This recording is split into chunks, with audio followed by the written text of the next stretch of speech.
As you head off to college, you're probably worried about gaining the freshman 15. You should also be thinking about how to avoid losing the freshman 1,000. That's the amount of credit card debt that the average student is carrying after just 1 year of college.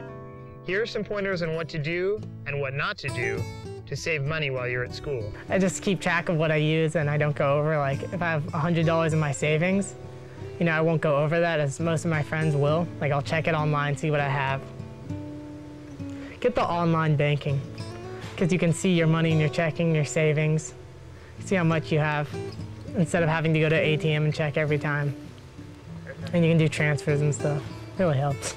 So it's really efficient and effective to have a little notebook or whatever it is, just to write down what you spent your money on and how much of a balance you have at the end of the day. That way you constantly are on top of your money, because when you're not, you can get in big trouble. With my finances, I was very careless when I first got my credit card. I had my own bank account. I got a credit card too. I got very excited about it. Taking people out for lunch. I would take this girl out for lunch. I'd take my friends out for dinner, have a good time with it.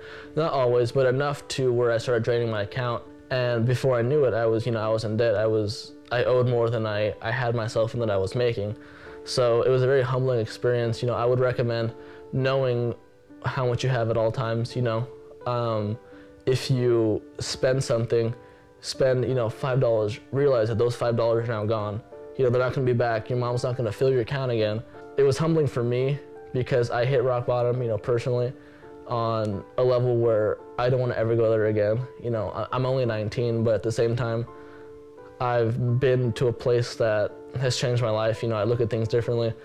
I spend my money much smarter now. I don't treat, not to be rude to other people, but I don't treat people, just nonchalantly. If I take a girl out to dinner, it's because I know I can afford it. I won't get in trouble 3 weeks down the line when I need those $60 or whatever it may be to go do something else. If you're willing to pay for somebody, don't expect for them to pay you back, because chances of them paying you is very, very slim.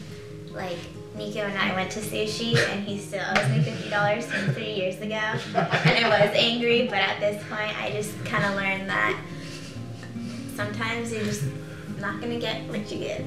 But And to be honest with you, yeah, I owe her money. But don't ever offer, not that she did this, but you offer stuff to, oh, let me help you with those grocery bags. And no, it's fine, just to be courteous.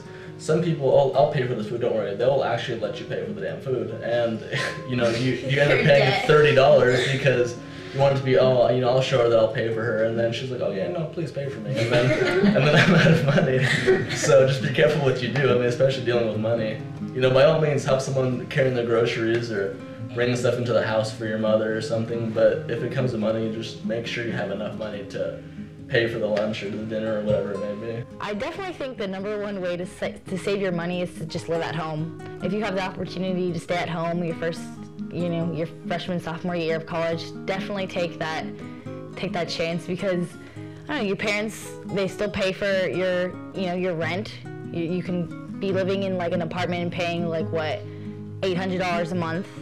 Imagine saving $800 a month. Your parents have like food for you. You still have freedom because now you're technically an adult. So I think it's definitely a plus to live at home if you can.